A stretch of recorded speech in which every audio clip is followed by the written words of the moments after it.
क्योंकि देखते हैं कि अपने घर के साथ साथ सब लोग घर के बाहर की भी सफाई की चिंता करते हैं। यह बहुत बड़ा संदेश है और साथ ही जीवन का बहुत बड़ा दर्शन जब जिंदगी में कभी भी हाथ नहीं माने, हम अपने कर्म को पूजा मान के करें। जिंदगी में जिस प्रकार से हम दूसरे अस्ताचलगामी सूर्य की पूजा करते हैं और डूबते हुए सूर्य की पूजा करते हैं, यह जीवन का संदेश है कि अगर हम अपने कर्म को पूजा की तरह करते रहेंगे, जीवन में अनेकों बार निराशा छाएगी, लेकिन फिर हम आशा को छोड़े नहीं और फिर आशा भरी किरणों वाली सुबह हमारे जीवन में भी आएगा। इसलिए हम अपने सत्कर्म को कभी भी छोड़े नहीं, अपने कर्तव्यों का निर्वहन पूजा मानकर करें।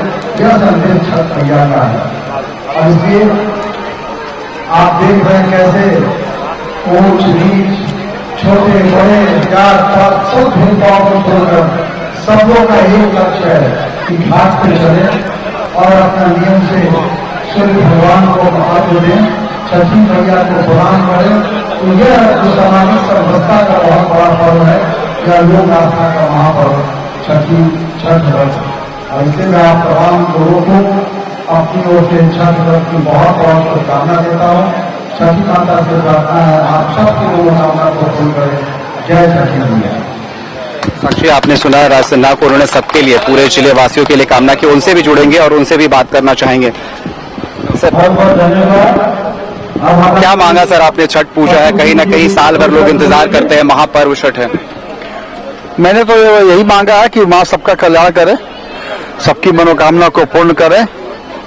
और लोगों को भी मैंने कहा है कि भाई देखिए, यह छठ व्रत जो है बहुत बड़ा संदेश देता है। एक तो स्वच्छता अभियान का, हम अपने घर के साथ साथ घर के बाहर की भी सफाई करते हैं, यह हमेशा चलते रहना चाहिए। दूसरा कि सामाजिक समरसता, कोई बगैर किसी भेदभाव के, ऊंच नीच जात पात छोटा बड़ा अमीर गरीब कोई भेद नहीं है। सब लोग अपना घाट पे जाते हैं, छठी मैया की पूजा करते हैं, अस्ताचलगामी सूर्य को अर्घ देते हैं और फिर सुबह उगते हुए सूर्य को अर्घ देते हैं। तो ये जीवन में बहुत बड़ा संदेश है कि हमें अपनी जिंदगी में कभी भी निराश नहीं होना चाहिए।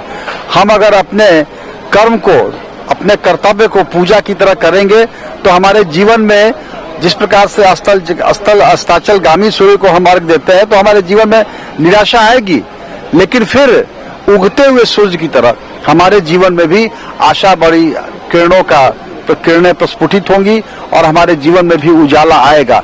इसलिए आवश्यकता है कि हम अपने कर्म को पूजा मानकर करते रहें। छठ माँ सबका कल्याण करें। धनबाद वासियों से क्या कहेंगे? बस यही तो 3 संदेश मैंने दिया छठ पर्व से सीख लेकर के। ये देखिए, ये लोक आस्था का महापर्व है, या इस पर्व का कोई मुकाबला नहीं है। हम सब लोग, आप देखिए, सब जो है सब काम खुद करते हैं, साफ सफाई पूजा, और विशेषकर साफ सफाई का तो विशेष महत्व है। खास करके नया जो अभी फसल आता है, जो हमारा यह जो नए चावल का खीर बनना, नए गुड़ का खीर बनना, तो इस प्रकार से ये लाल गेहूं के आटे का, ये ग्रामीण परिवेश, हमारी भारतीय संस्कृति, हमारा सनातन धर्म, सबको के सारे परिवेश को मिला करके हम छठ पर्व बनाते हैं। आपने साफ सफाई की बड़ी अच्छी सी बात कही, लेकिन ये देखा जाता है कि छठ पूजा आता है, लोग अपने घर के आसपास सब साफ सफाई करते हैं, लेकिन जैसे ही छठ पूजा बीत जाती है वही गंदगी तालाबों में हर जगह यही बात है। इसी बात को हमने कहा कि साल में 1-2 दिन साफ सफाई कर दिए, बाकी दिन नहीं करे।